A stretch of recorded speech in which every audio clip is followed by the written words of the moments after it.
us your name and Hi, how are you? I'm good. How are you? I'm Elijah Birch. I'm a student at Toronto Film School. Good, good. Okay. So, Tell us your name and a little bit about yourself. my name is Deep Ganguly. I'm actually a Bansuri musician. I'm a musician, Indian classical musician, and I do concerts. I've been doing it for the best part of my life, as far as I remember. And yeah, takes me around. I do teaching. I do a bit of meditational stuff. I do a bit of custom flute making. I have some programs, some films which people have made, documentary films on birds. I'm on the Apple iPod program for dementia, and I teach. So, and I write too. Yeah, very nice. You do a lot. Oh, wherever it Yeah, that's takes. that's good. You're a very talented person. You do very many things. Oh, it's nothing like talent. It's just work, work, work. What you love, you do, and And I'm sure in your field, you're a prospective filmmaker and film director and film producer. So yeah, I'm sure that's what drives you more than the Well, thank talent you very part. much. I appreciate that. Good.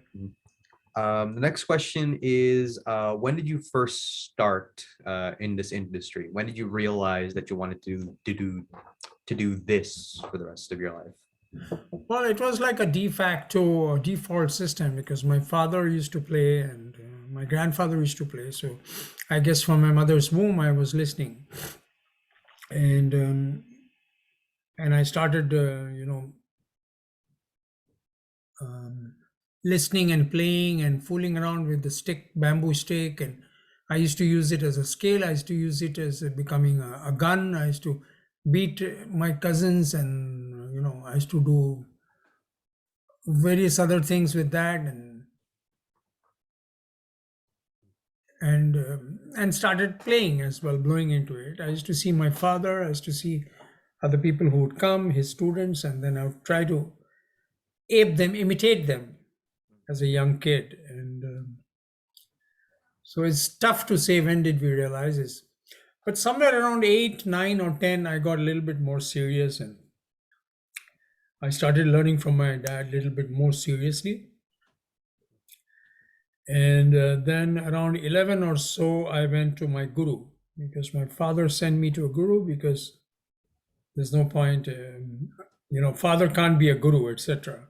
Right? Yeah, indeed. And yeah, the spark for writing actually is, I'm glad you mentioned it, is we have a couple of authors in our family. My father also wrote a few short stories. My uncle is a writer, was a writer, and he wrote a lot on educational systems and scripts and things like that. So there has been in the writing is good. It started off with the small little blogs here and there and talking about music and rhythm and talking about the musicology or the psychological part of music, etc. And what started off with that became more and more people started liking it. And so now my second book is coming up, which is basically probably in July or August, which is called MYBANSURI 2. See, very nice. Next question is, all right. What do you think is the main struggle in your field of writing? Is there a kind of struggle that maybe people don't think about if they're not a writer? Well, I would like to answer the question in three different scenarios. Sure. Um, First, of course, is the biggest enemy or the biggest issue, and whether you said debacle or what you use that word, is you yourself, is me myself. So my mind gets into a block. My mind says, no, I can't write. I can write, or I want to write this way, or don't want to write. I don't want to write today. I'll write tomorrow, day after. Um, and it's a highly indisciplined field. Any creative arts, it's not a 9 to 5 thing. So, creative people don't have timings. They work when they feel like, and they stop when they feel like, because they're daydreamers. They love to dream and they love to think and be on their own. And so that is one difficulty, a major difficulty. The second one would be that when you start writing, you just start writing. You think you know the language and you pick up something and start writing, but there's a lot more beyond. So my advice would be that people should take some kind of a instruction. Either it should be a mentor, or it should be a guru, or it should be a teacher, or there should be a formal educational process which a person goes through. Um, it's not like, I got a camera, I got this, come on, okay, I can make a film, I'll draw, I'll make edit and all. I'll go to YouTube, I'll find out what it is. No, things don't work like that. So that is number two. Number three is when you go out really and you seriously want to get a mentor or get a guide or get stuff, you have writing schools and you have different places where you can go to. They can only suggest that much. But what you need is a network of people who are like you, who are on a similar level, so that you are able to see other people's progress more than your own progress, because you can't see your own progress because you're so embroiled in your own work and you think your work is the greatest in the world. So there is no cause for comparisons or comparative, like a literally critique your own self. So these are the three things. But I think one is, of course, coming back to first one is your culprit. You've got to discipline yourself and say, okay, I write this time, I'll write that much, I'll not write, and I'll stop there. Second would be to go to a place to learn. And three would be, don't hesitate to come out and do networking and talk to people who are writing or have written, or good authors. Get in touch with them and sit with them and try to understand what they do. So I think these are the three basic ways I'm going to, and it's tough as a to write and to make a living. Oh, it's very tough. So you could start it off as a part-time hobby and activity of somebody who's sketching on Saturdays and Sundays. We have got some very good amateur writers, very good amateur artists and painters who do it like just after 5 p.m. or Saturday, Sunday. And that's when you are writing for enjoyment. That's what you're creating for enjoyment. But the moment you are pitted yourself and saying, okay, I got to sell it and make a living, that's a completely different story. Then you're talking about a lot more technique, a lot more networking, a lot more to know who knows who, what, when, where, how much publishers, what they are, what not, and how much do they take, how much will it take me to get, should I get a ghostwriter, should I get a self-publisher, should I, stuff like that. Yeah, I really do like what you said about just sort of like building up discipline as a writer, because people do ask sometimes, like, how do I motivate myself to write? How do I make myself write every day? You can't really motivate yourself, I don't think. I think you just have to do it. And if you keep doing it, then that just becomes what you do every day. You know what I mean? I think it's a very beautiful line you have said, that at the end of the day, I think it was Aldous Huxley, or what we are is basically what we do repeatedly. That's it. Yeah. What we do repeatedly is actually what we are. But if there is a proper way of practice, if somebody has to tell you that this is a way to practice, this is what you don't do, this is what you do. How do you practice? When do you practice? Why do you write? How can you write? Where? What kind of reading do you do? to spur your writings. Where do they come from? The emotions won't come from anywhere. Get up in the morning and say, I'm going to write about astronomy. No, it emanates from what you are and what your creative inputs have been and what you have been thinking. So, very important is to read or to get exposed to any kind of fine arts, which is nature or anything whatsoever, whatever. Or a nice fine walk, you go for a walk, or you go to a painting, you look at painting, so you have the beautiful right brain relaxed completely with all your creative juices in very, very good order. Then you can either play music, or you can sing well, or you can paint, or you can make a beautiful film. You can think about it, and think about so many different aspects of art. Yes, very very nice. But that was a great answer. You know. My next question is, what do you think is one of the biggest advantages and one of the great things about being a writer and a creative? And the world is a very beautiful place, and sometimes we forget. And in terms of our mundane lives, and we go around and we forget the beautiful place, that the the breath we are taking in, and the nice water we are drinking, and all the billions and billions of cells inside. Um, as a creative person, it gives you an immense, huge pleasure in making the world more beautiful as it is. So he's talking about beauty, whether he's an artist or whether he's a filmmaker or whether he's a musician or whatever. He's just telling a story. Everybody's telling a story. The guy in the highway and blower and young and who's playing the saxophone, he's also telling a story. You as a filmmaker, when you make a film, you're also wanting to tell a story. Okay, here's the story about this gang guy, and he comes in, and then he comes over, and this is the gang rivalry or whatever. And you're making the world more knowledgeable, more better, more beautiful, more exciting. And you're creating avenues for giving. And the joy of giving, far surpasses what you get.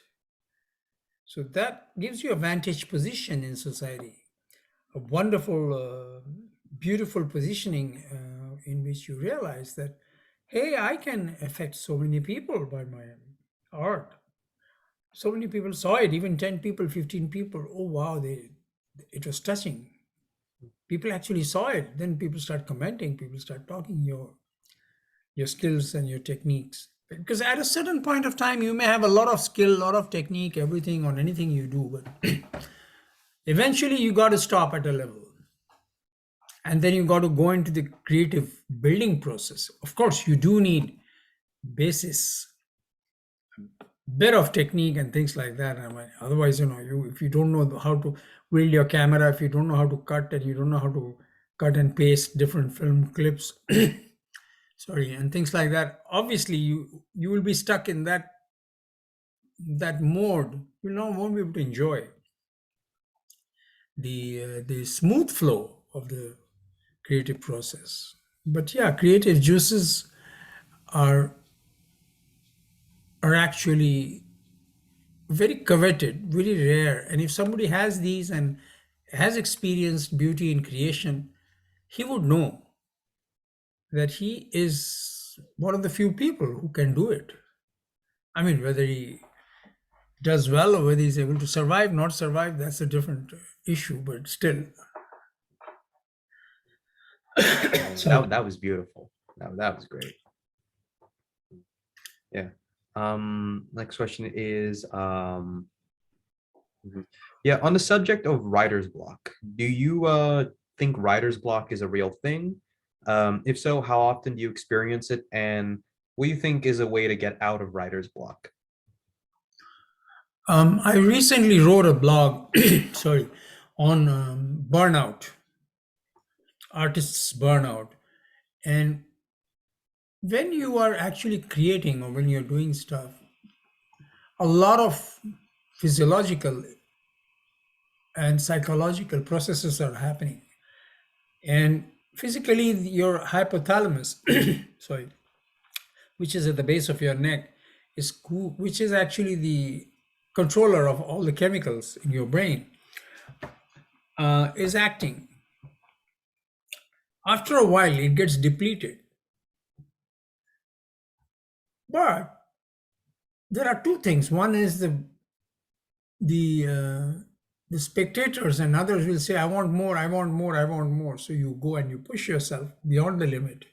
Sometimes you yourself push yourself beyond the limit to explore more. You think that the number of time and the number of period I have spent in, doing a film or making a film or making a creative process or playing a music piece is fantastic. The more I do, more I get skilled. It's nothing like that. Again, coming back to the essential elements what we talked about of when to practice, what to practice, how much to practice, when to stop practice. So we must know how to stop practices, how to sorry, break ourselves, go back into different activities, completely non-contrast, and go ahead and do something else, and then come back again. We must rest ourselves. A lot of writers today, they don't no longer do the traditional writing like that. But I do because I love it. The flow is regulated when you write on paper with the ink and all that. So your mind is at rest, thinking, stopping, thinking, stopping. The moment you're doing it on a keyboard, it becomes like a film, and you sometimes your mind is working faster than your fingers, and then you have a clash of interest, and then the flow gets intermittent, it gets stressed, and because of these reasons people get blocks. Not only writer's block, painter's block, I would say it's a creative block. But if it's well managed, then it's fine. Like, I mean, if you have piano, if you over exceeds, he starts getting clavicle fingers. If you have saxophonist, he starts getting, carpal tunnel. If you do too much of activity in laptop, you start getting trigger finger. So that's what it is. It's simple. We get dragged on. We get dragged on by, people want more, want more, want more. We have to know when to stop intermittently. It's like you're driving a car and you need to stop, you need to fill gas, then you need to, go and do an oil check off and on. The stuff you need to do. I mean, you just can't take it for granted and just keep driving. Body, some little bit of exercise you need, something you need. So the same way the mind also needs activity, oxygenation, whether even if it's just sitting down or maybe just listening to something, reading something, going for a walk or whatever. It has to be very cleverly managed. But having said that, last but not the least, does not mean that in spite of saying all this, in spite of prophesizing, in spite of writing about it in my books and lectures, do I fall for it? Yes, I do. There are times I do fall for it and go beyond. And when you go beyond, you realize that the quality of your creative content is not as much as you think. That has stopped 40 minutes ago. You're in your muscle memory phase, So that's what it is. Yeah. Very nice. Mhm. Yeah, yeah. How do you stay motivated to write? I mean, you've answered this a bit already, but like, what do you think motivates you to write every day? Well, I want to really actually understand people better so that I'm able to improve myself. And then I want to also increase the awareness of breadth of Mansuri, of music and stuff like that. So that is why I picked up the pen and started writing about it. Because if I feel good about those lines, writing it, then people will feel good reading it. And I started a few lines and a few articles and a few things here and there, and especially the importance of breath, or importance of your whole mind, importance of your body, stuff like that. So that is the essential part of answer of your question, actually. I see. Very nice. All right. How do you think your writing has changed over the years since when you started versus where you are now? Well, I don't write too much, but because I have to be motivated to manage my time, and with music versus others and writing. But therefore, writing has been a quasi kind of a thing. Yes, I think I have started understanding what I want to write a bit, because what you think and what you write, there's a huge communication gap. That has come down a little bit. Sorry. It has also opened up some other Pandora's boxes of different things. I've started walking in the garden, and then you say, hey, this path is there too, that's there. It's opened up a couple of other paths. So I would say I have got a little bit more refined, a little bit more matured, a little bit more over encompassing. And I started reading a little bit more than what I used to. Because a quest for writing triggers reading. So same like the quest for playing MYBANSURI triggers the passion to listen more carefully, and listen not in terms of quantity, but the qualitative part of. If you read a book of 5 pages, or if you listen to a symphony of 3 lines or 4 lines more carefully, that is more important, which I was talking about. That has happened for sure, yes. Mhm. Mhm. Yeah. Okay. How has writing changed, specifically in your field, in the age of the internet? Do you think writing has gotten easier, harder, or it hasn't changed at all? How is it to try to get your work out there and find an audience in the age of the internet? Well, the internet certainly has been good, because there's a lot of information out there. However, there's a tremendous amount of information diarrhea. There is not really, a source of knowledge. So it's something like the grasshopper mind or the explorer mind, where you go to the internet trying to look for this, and then you go there, and then you go there, and then you go somewhere, and then you realize, oh my God, I'm in Antwerp. I should actually be in, Tokyo. That certainly is an issue of distraction, which has happened in all arts, all life, and obviously writing and music and everything. People also have adapted to the internet. Like now there are different internet publishers. You can get ebooks, you can get Kindle readers, you can get all that. And there used to be a big debate of, people who are no longer reading, and then they're just going to the internet.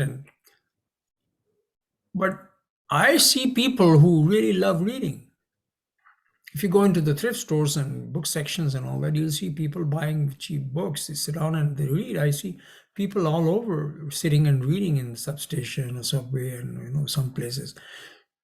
So the grand joy of a book under your arm, I think you were mentioning once, when we were discussing before, and just the fact that the book is there under your arm makes you hum a tune. And when you open up the book and read, you're the master of how you flip the pages, not the internet, not the mouse, not the moving screen. You go from one page to 1.5, and then 2, and then 2.5. You can flick forward, back, forward. You can dwell on a word. You can go back. You can relish each and every word. You can visualize. The capacity for visualization with reading is huge. So I would say it still exists. It is just that we don't see them, we don't feel them, just like everybody else who is running. If you drive a 20-year-old car, they'll say, "Why are you driving a 20-year-old car? You can buy a new one." Blah blah blah. Oh, the shirt is old. So what? So just like our materialistic economy, we're pushed ahead. We're pushed ahead. Come on, let's go, let's go, let's go. But instead of that, if we say just relax and I am what I am, you become a minimalist. Your thoughts become much more sweeter, more concise, and thereby you are able to fortify your personality. Overall, would you say that like the writing industry is stronger now because of the internet, or not as strong? Well, I would say the writers and the good writers which are there, they were there and they are there still and they will be there. Internet is just a source of another source opened up. So you don't have to go to Barnes and Noble, so you don't have to go. You can just go online and get a book. But the fact that you can walk into chapters and you can browse and you can look at books and or into libraries and browse across the corridors, look at different. It's just like you have a walk in the garden, a beautiful park with like when the Ottawa, when the tulips come in and you're walking through nice, wonderful. So you don't have a destination in mind. Why? Because the journey itself is so beautiful. You like to enjoy the journey. And if somebody says, excuse me, I've got to go there. Okay, but he's destination bound at that time. He's not looking what is going around here and there. Because in his mind, it's X, he's left, and Y he has to reach in 1 hour. So he's not going to look at the trees, he's not going to look around, he's not going to browse. So browsing, the activity of browsing itself, which is associated with reading, is a wonderful phenomenon. I do agree. I do like going to like chapters and Barnes and Noble and stuff like that, and just sort of walking around, not even buying anything, just sort of being there and seeing what books there are there. You put it in a good way. It's like walking through a garden. Yeah, I do like that very much. Okay. We've gone through most of them. Okay. Okay. How do you think writers should deal with criticism of their work? Do you think how is it something that you deal with, and what kind of advice would you give other people on how to deal with it? Well, if you look at it two ways, any act which you do, you will have out of 10 people, 5 people will be average. 2 or 3 people would love it and 2 or 3 people would not like it. That's your normal physics curve. So if you extend it to the fine arts, it's no big surprise that you will have, and arts and fine arts being more subjective, you will have larger opinions, but still the ratio would remain the same. Out of 10, you would have 4 people who would be nonchalance, and 6 out of 6, 3 will be, I don't think, no, I agree or disagree. People who are close to you matter. They will always say, oh, it's very good, very nice. Oh, fantastic. They won't even bother to read or even see your film. So I would take them with a pinch of salt. I would rather go out and, if somebody has criticized, your work, or more than criticized, it should be critically evaluated. People go, for instead of who is wrong, we should go for what is wrong. But it's a very slender line. I just say, I didn't like the film, and then Eli will say, oh my God, he doesn't like me. It's nothing like that. So, but people tread the line very often, both ways. Even critical thing, I don't like this guy. Why? Oh, I don't like his music. Okay, but nothing to do with that guy. Or similarly, when as a listener, you will say, I don't like this guy because he criticizes me. No, he's criticizing your work. I think we should listen and not react. but just keep it with us and ruminate. If it's okay, it's okay. If not, then it'll take 2 seconds for you to go and put it in the dustbin, And it comes through years of presentation. If you present things, then people will be critical. If you don't do anything, sitting at home and not doing it, he's a very nice guy. What does he do? Oh, it's fine. But the moment you step out and do something courageous and pick up and say, I've made this film. Lo behold, you will have people who will say, I don't like, or you'll say people I love, or the one or two people who's become extremely, attached sentimentally, personally to it, and say, oh, how can you, no, this film shows gory details about these things. And okay, there's self-expression. And yet one person will say, you know what, he's different. So what makes us different comes from those criticisms. Sometimes you realize what you are through the eyes of these people. Because when you're making things, or when you're creating a process, playing music or writing or things like that, we said earlier, you are so attached to it, you think this is the best in the world. Also, you're so much into the process that you're not really understanding the story. Hey, I made it, I know it. No. But the guy who's sitting quietly and just listening to it, he doesn't know about camera, he doesn't know what light you have used, he doesn't know what perforation techniques you have used, he doesn't know what, he doesn't even care. He's basically looking at the taste of the coffee. How it's made, where it is made, it's come from Arabica beans or what, or how much milk, how much. That's the technical part. So we should really look at it from that point of view, from that perspective. Yeah, that's it's very nice. I do like the point about how attached people can be to their work, because as we discussed before, you're putting some of yourself in your writing. Some people, when people criticize their work, it's almost like, if you don't like my work, then you're saying that I'm not good, that kind of thing.